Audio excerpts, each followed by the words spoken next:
Conseil culturel de Bretagne est une institution qui est spécifique, je dirais, à la Bretagne. Dans l'Hexagone, il n'y a pas de conseil culturel dans les autres régions. Jean-Yves Le Drian donc, a voulu, je pense, à un certain moment, faire un geste fort en direction de l'identité bretonne, en créant donc cette institution il y a un peu plus de 3 ans. Alors son rôle est en fait de donner des avis sur la politique culturelle de la Bretagne, et du Conseil régional très précisément. On peut se saisir de sujets qui nous semblent importants pour l'avenir de la culture en Bretagne. Et j'ai suggéré, lors de mon élection, qu'on travaille sur l'économie du temps libéré et plus précisément sur l'économie culturelle qui constitue aujourd'hui en Bretagne, en France, en Europe et dans le monde un enjeu fondamental.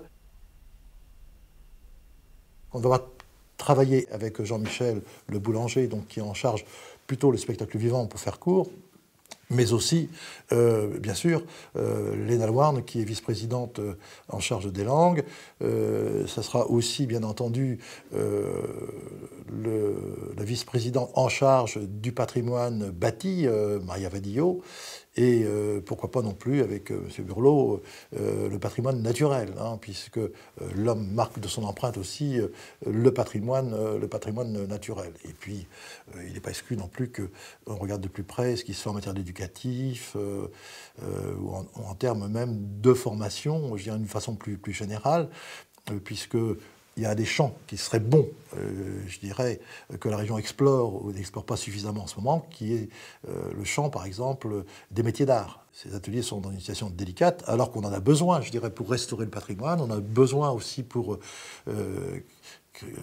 créer le patrimoine de demain. Notre souci à nous, Conseil culturel, ça sera peut-être de rappeler un certain nombre d'enjeux qui nous semblent manifestes et qui ne sont peut-être pas encore suffisamment portés par la région, et puis peut-être aussi d'essayer de faire en sorte qu'il y ait une meilleure concertation qui se passe entre les différentes vice-présidences en charge d'un aspect ou d'un autre de la culture, pour qu'il y ait une vraie politique culturelle régionale.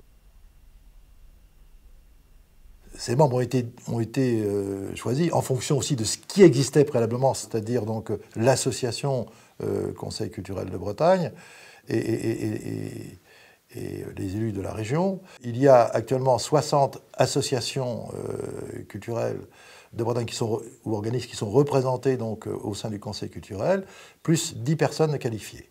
Il a été demandé à chaque association, à chaque organisme qui font partie du Conseil culturel, de se présenter en binôme. Voilà, donc un homme, une femme, voilà, donc ce qui est une bonne chose. Et ça a été un critère pour retenir ou non les candidatures. Aujourd'hui, mon souci, moi, c'est de créer une cohésion, arriver à peu près à l'unanimité.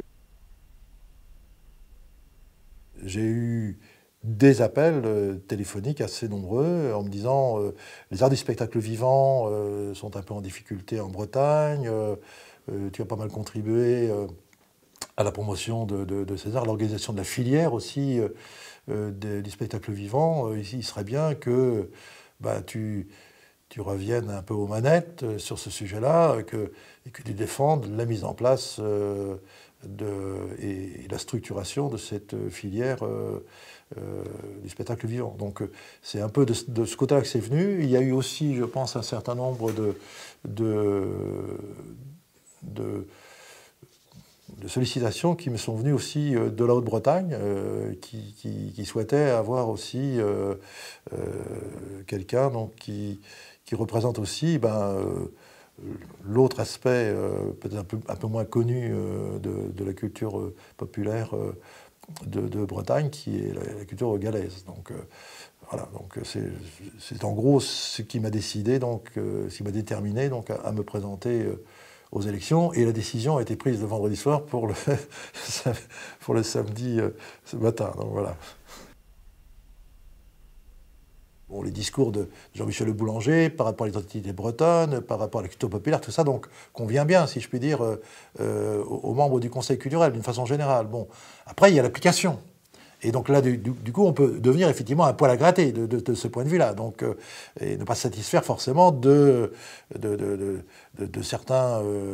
certaines questions qui sont traitées de façon qui ne conviennent pas ou qui ne conviennent pas à un certain nombre de membres du Conseil culturel. Donc c'est un peu une caisse de résonance, si je puis dire, pour le milieu associatif. Rien ne nous empêche, évidemment, de faire des propositions et d'aller plus loin. Mais encore faut-il avoir des moyens. Donc ça veut dire que ce qu'on a commencé à faire, ou ce qu'il a commencé à faire, c'est à solliciter évidemment le Conseil régional en disant que si effectivement je n'avais pas un minimum de moyens pour pouvoir travailler sur des sujets qui semblaient importants au Conseil culturel, et notamment celui de l'enjeu d'économie de la culture pour la Bretagne, eh bien moi je démissionnerais. La différence entre le Conseil économique et social et le Conseil culturel, c'est que ses membres ne sont dédommagés de rien au niveau du temps. On les dédommage juste pour leur déplacement. Et on leur recommande de prendre le train plutôt que de prendre la voiture. Donc voilà. Ça doit rester tourné vers l'identité parce que c'est ce qui nous qualifie dans une société qui se normalise. Hein. Tout se normalise un peu au goût anglo-américain ou au goût japonais. Si on prend les mangas par exemple, qui peuvent être intéressantes par ailleurs. Bon, donc la crainte que j'ai depuis fort longtemps, c'est qu'effectivement les diversités culturelles disparaissent à travers la France, à travers l'Europe, à travers le monde. Et est-ce qu'on peut créer est-ce qu'on peut créer si on n'est pas, je dirais, inspiré par la diversité. La défense précisément des langues, la défense des danses régionales et leur promotion et surtout leur adaptation à notre époque sont nécessaires et doivent être aussi reconnus et soutenus.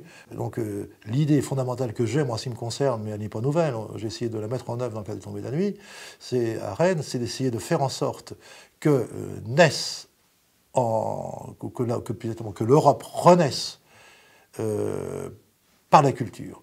On ne peut pas penser un seul instant que ça soit par le fric, par l'argent, que l'on puisse bâtir l'Europe. Et elle peut renaître à partir des diversités culturelles qui existent encore dans certains territoires de l'Europe, notamment dans les régions périphériques, quelles qu'elles soient maritimes ou pas du reste, et par aussi peut-être tout le renouveau du spectacle vivant qui se fait depuis une trentaine d'années, 30-35 ans, par la sortie des artistes, des boîtes dans lesquelles on les avait confinés depuis 300 ans, en gros, oui, depuis le pouvoir absolu. On a voulu à un moment éradiquer, je dirais, la contestation que pouvaient représenter les artistes, comme on a voulu éradiquer aussi la noblesse et le pouvoir de la noblesse en l'amenant à la cour.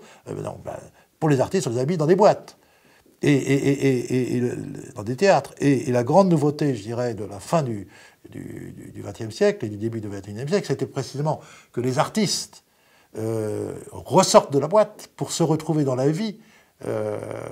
Et le fait qu'ils en soient ressortis les a un peu déséquilibrés par certains côtés, les a mis dans un rapport vrai, je dirais, avec le public. Le public, donc, qui était en présentation et dans la vie désormais. Et c'est de cette rencontre que naît aujourd'hui, à mon avis, une nouvelle créativité du spectacle vivant, un peu spécifique, je dirais, aussi à l'Europe, puisque dans les villes américaines, par exemple, il n'y a pas des chœurs anciens comme on peut en avoir ici, piétonniers, etc., qui permettent précisément aux artistes d'y jouer.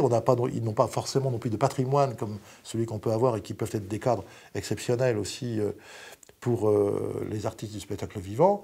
Donc, entre cette dynamique nouvelle en Europe de créativité, donc liée à ces arts hors les murs, si je puis dire, et d'autre part, donc, tout ce qui tourne autour des diversités culturelles revisitées et enrichies par des rencontres et des échanges entre ces diversités, l'Europe a les moyens de bâtir une économie de la culture digne de ce nom. Entre 1980 et 2000. Donc j'ai vu naître une créativité exceptionnelle, c'est-à-dire que à côté effectivement de tout ce qui était culte populaire, donc qui a été régénéré aussi à un certain moment, donc de façon forte, il y a eu aussi beaucoup de créateurs, beaucoup de jeunes qui sont engagés dans ce domaine-là en Bretagne, sans doute parce que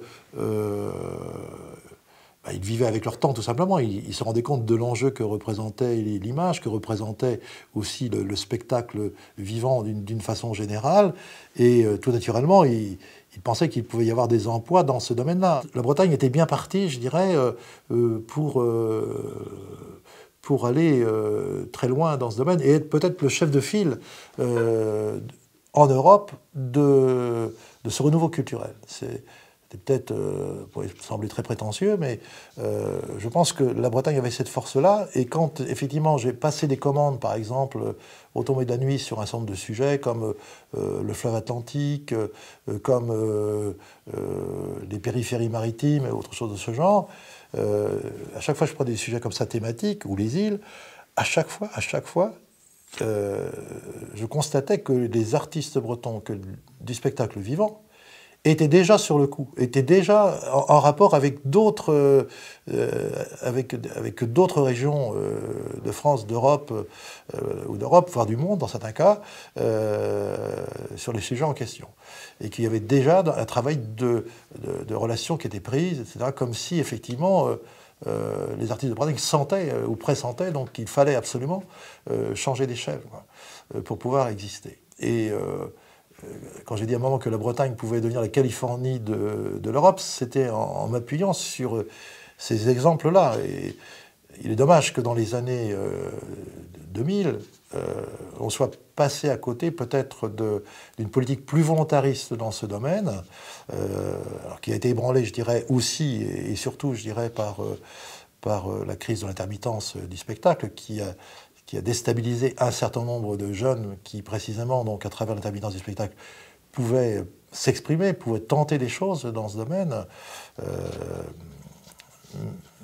Mais donc, faute de moyens financiers, finalement, on a en partie tué, je dirais, cette dynamique-là, qui sera peut-être difficile un peu de relancer. Mais les créatifs ou les créateurs existent toujours. Mais encore faut-il qu'ils sentent qu'ils aient un avenir dans ce domaine-là et dans ce champ-là, ce qui n'est pas, qui est peut-être moins évident maintenant que quand, effectivement, la mode celtique, entre guillemets, était forte dans les années 90. Mais il ne faut pas se faire d'illusions non plus. Si la vague celtique est venue, c'est aussi parce que CBS, qui avait relancé le rock artificiellement dans les années 80, avec d'autres compagnies nord-américaines, pour contrôler la jeunesse, en fait, avait été racheté par Sony, et que Sony ne pouvait pas se positionner, je dirais, de la même façon que CBS. Et donc, Sony, effectivement, a repéré en Europe un certain nombre d'artistes qui pouvaient leur faire gagner de l'argent et qui pouvaient aussi proposer autre chose que ce que proposaient les majors américains. Donc, et c'est comme ça que Donald Brass et d'autres, à travers de chanteurs et musiciens à travers la Bretagne, mais à travers aussi l'Europe, ont pu s'exprimer. La Bretagne subit actuellement deux grandes mutations, pour moi. Une grande mutation, d'abord, qui est la création de transversales sud-nord en Bretagne. Nantes et Rennes, qui ne pouvaient pas trop se sentir à un certain moment, finissent par créer une même agglomération, une téniapole, une métropole, je dirais, linéaire, le long de 4 voies. Aujourd'hui, qui est mobile, c'est le rural, ce n'est plus l'urbain. Qui est casanier, c'est le métropolitain, ce n'est plus le rural, parce que finalement, à Rennes, eh bien, on peut faire son cursus scolaire et universitaire sur place, on peut trouver du boulot sur place, on peut trouver pour l'homme et la femme du travail sur place. Alors qu'en milieu rural, où s'empilaient les générations quelquefois dans la même maison, et quand c'était pas quelquefois dans la même pièce, aujourd'hui, dès l'âge de 11 ans, dans la famille, déjà, on est dans une famille éclatée. Et que dire donc de la communauté, des communautés rurales. Donc quand je suis devenu maire, la question que je me suis posée, je me disais à quoi ça ressemble de devenir maire d'une commune dont tous les résidents actifs, ou pratiquement tous, travaillent à l'extérieur. donner du sens, ne serait-ce qu'à la fonction d'élu. Et je me suis dit que la seule façon, peut-être, de repenser la ruralité, et pas simplement à Paillac, mais de façon générale en Bretagne intérieure, ça serait sans doute de s'appuyer précisément sur le temps libéré. Parce que finalement, quand est-ce que le ménage se retrouve le soir et le week-end, sur place, au domicile, quand est-ce que, d'une façon générale, la communauté se retrouve, c'est aussi à ce moment-là. Donc, il faut profiter de ce temps-là, qui peut être utilisé très bien, comme ça se passe dans la plupart des cités dortoirs, pour regarder les écrans que j'évoquais tout à l'heure, et donc à ne pas se parler non plus en famille. On ne se parle plus, je dirais, dans la journée, puisque chacun a sa vie, et on ne se parle plus, je dirais, non plus le soir ou le week-end, parce qu'on est chacun derrière son écran. La solution, je dirais, pour recréer une solidarité, recréer un minimum de cohésion sociale, et ça n'a rien à voir avec le communautarisme, ça n'a strictement rien à voir, c'est de savoir comment recréer ce lien à partir du temps libéré. Il faut se rappeler quand même une chose, c'est que depuis le début du XXe siècle, on est passé de 29% du temps dû au travail à 8% du temps dû au travail. Donc ça veut dire que le temps libéré est devenu important. Et ce temps libéré, qu'est-ce qu'on en fait, en définitive? Donc il y a différentes pratiques qui existent, le bricolage, le jardinage, il y a le tourisme, il y a les loisirs sportifs et culturels, et puis il y a l'industrie culturelle, l'image dont je venais, l'image et les écrans, donc qui constituent, qui occupent entre 40 et 50 heures, comme je disais tout à l'heure, donc les gens. Donc on a vécu une mutation extraordinaire, ce qui est peut-être un privilège, je dirais, de l'Occident, par rapport évidemment, au reste de la planète. Mais c'est une réalité objective aujourd'hui. Et donc, il faut absolument qu'on prenne en compte la traduction économique, comme j'ai dit tout à l'heure, de ce temps libéré. Et la culture, dans ce champ-là, très précisément du temps libéré, joue un rôle essentiel. C'est-à-dire que derrière l'industrie de l'image, il y a, encore une fois, des savoir-faire lourds, il y a des ingénieurs du son, il y a des ingénieurs dans différents domaines, il y a des décorateurs, il y a des scénaristes, c'est fabuleux, donc la chaîne économique qu'il y a derrière l'économie de la culture. Et on peut trouver quand même étrange qu'effectivement l'Europe n'ait pas engagé une politique forte dans ce domaine. C'est pas forcément de sa faute, puisque les États ont voulu conserver le champ culturel, considérant que c'était un champ identitaire qu'ils ne pouvaient lâcher. Sauf que, face au rouleau compresseur aujourd'hui de l'industrie culturelle liée aux multinationales, c'est pas évident de résister, évidemment, au niveau de chaque État, à ce rouleau compresseur. Donc, encore une fois, l'économie de la culture, même au-delà de l'économie liée au sport, par exemple, et dans l'économie donc du temps libéré, on sent bien que l'économie de la culture, si on y rajoute effectivement l'industrie culturelle, et du divertissement, il faut effectivement l'introduire dedans. Donc si on l'introduit dedans, on voit que ça pèse lourd. Et donc, je crois que le meilleur exemple pour ça, c'est de dire que depuis, en gros, une dizaine d'années, il faudrait vérifier ce qu'il en est aujourd'hui, le premier poste d'entrée de devises aux États-Unis, c'est l'image avant l'armement. La guerre du XXIe siècle, c'est la guerre de l'image. Voilà.